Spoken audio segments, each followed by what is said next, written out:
श्री कृष्ण कहते हैं, जरूरी नहीं कि हमेशा बुरे कर्मों की वजह से ही दर्द सहने को मिले। कई बार हद से ज्यादा अच्छे होने की भी कीमत चुकानी पड़ती है। किसी से बदला लेने का आनंद 2-4 दिन ही रहेगा, परंतु किसी को माफ कर देने का सुकून जिंदगी भर रहेगा। 1 घंटे की खुशी चाहिए तो बेहतर होगा आप एक झपकी ले ले। 1 दिन की खुशी चाहिए तो कहीं पिकनिक पर निकल जाए। 1 महीने की खुशी चाहिए तो आज ही शादी कर ले। 1 साल की खुशी चाहिए तो ढेर सारा संपत्ति कमा ले। और अगर जीवन भर खुशी चाहिए तो कान्हा का दामन थाम ले। किताबों की अहमियत अपनी जगह है, सबक वही याद रहता है जो वक्त और लोग सिखाते हैं। अकड़ और अभिमान एक मानसिक बीमारी है जिसका इलाज कुदरत और समय जरूर करता है। सबसे अच्छे की उम्मीद रखें, मगर सबसे बुरे के लिए हमेशा तैयार भी रहें। जिस दिन आपका काम आपके मूड से ज्यादा जरूरी हो जाएगा, उस दिन आपको सफल होने से कोई नहीं रोक सकता।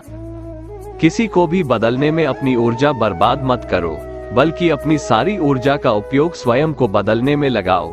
यही बदलाव तुम्हें श्रेष्ठ बनाएगा। जो है उसी से शुरू करें, जहां है वहीं से शुरू करें। अच्छे मौके के इंतजार ने करोड़ों सपनों को खत्म कर दिया है। वक्त और हालात सदा बदलते रहते हैं, लेकिन सच्चे रिश्ते और सच्चे दोस्त कभी नहीं बदलते। जो दिल का सच्चा होगा वो झगड़ा चाहे रोज करे, लेकिन छोड़कर कभी नहीं जाएगा। तन जितना घूमता रहे उतना ही स्वस्थ रहता है, और मन जितना स्थिर रहे उतना ही शांत रहता है। एक बात का हमेशा ध्यान रखिए कि समय के पास इतना समय नहीं है कि वो आपको दोबारा समय दे सके। इसलिए अपने समय को हमेशा अच्छे कामों में लगाएं। अभिमान को आने मत दो और स्वाभिमान को जाने मत दो। अभिमान तुम्हें उठने नहीं देगा और स्वाभिमान तुम्हें गिरने नहीं देगा। जिसकी नीति अच्छी होगी उसकी उन्नति हमेशा होगी। मैं श्रेष्ठ हूँ यह आत्मविश्वास है, लेकिन सिर्फ मैं ही श्रेष्ठ हूँ यह अहंकार है। विचारों को पढ़कर बदलाव नहीं आता है, बल्कि विचारों पर चलकर ही बदलाव आता है। बहुत शौक था मुझे सबको खुश रखने का, होश तब आया जब खुद को जरूरत के वक्त अकेला पाया। अपनी परेशानियों एवं दुखों को केवल उनके साथ साझा करना चाहिए जिन पर हमें पूरा विश्वास हो। जो तकलीफ तुम खुद बर्दाश्त नहीं कर सकते वो किसी दूसरे को भी मत दो। पैर को लगने वाली चोट संभल कर चलना सिखाती है और मन को लगने वाली चोट समझदारी से जीना सिखाती है। लोग कहते हैं कि दुख बुरा होता है, जब भी आता है हमें रुला कर जाता है, लेकिन जब दुनिया देखा तो पता चला दुख अच्छा होता है, जब भी आता है अपनों का पहचान करवा कर जाता है। कुछ रिश्ते बहुत रूहानी होते हैं, अपनेपन का शोर नहीं मचाया करते। जन्म से मिले रिश्ते तो प्रकृति की देन है, लेकिन खुद के बनाए रिश्ते आपकी पूंजी है, इन्हें संभाल कर रखिए। किसी व्यक्ति के गुण दोषों का निर्धारण करने से पूर्व अपनी दृष्टि को निष्पक्ष और पारदर्शी बनाना आवश्यक होता है।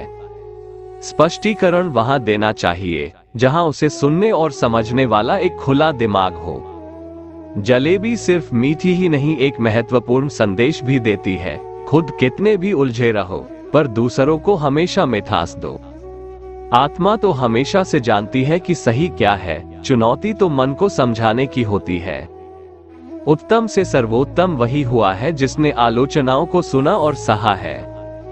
आईने का जीना भी लाजवाब है, जिसमें स्वागत सभी का है लेकिन संग्रह किसी का नहीं। दीपक का जीवन इसलिए वंदनीय नहीं है कि वो जलता है, बल्कि इसलिए वंदनीय है कि वो दूसरों के लिए जलता है, दूसरों से नहीं जलता। कामयाबी और नाकामयाबी दोनों जिंदगी के हिस्से हैं, दोनों ही स्थायी नहीं है। जिंदगी की आधी शिकायतें यूं ही दूर हो जाएगी अगर लोग एक दूसरे के बारे में बोलने की जगह एक दूसरे से बोलना सीख जाएंगे। विश्वास किसी पर इतना करो कि वो तुम्हारे साथ छल करते समय खुद को दोषी समझे, और प्रेम किसी से इतना करो कि उसके मन में सदैव तुम्हें खोने का डर बना रहे। 4 वेदों का अर्थ नहीं भी जानो तो कोई बात नहीं, लेकिन समझदारी, जवाबदारी, वफादारी और ईमानदारी, इन 4 शब्दों का मर्म जान लो तो भी जीवन सार्थक हो जाएगा। दोस्तों, आज के लिए बस इतना ही। अगर आपको हमारा ये वीडियो पसंद आया तो कमेंट में जय श्री राधे कृष्ण लिखें और ऐसे ही प्रेरणादायक वीडियो देखने के लिए हमारे चैनल को सब्सक्राइब कर लें। जय श्री राधे कृष्ण।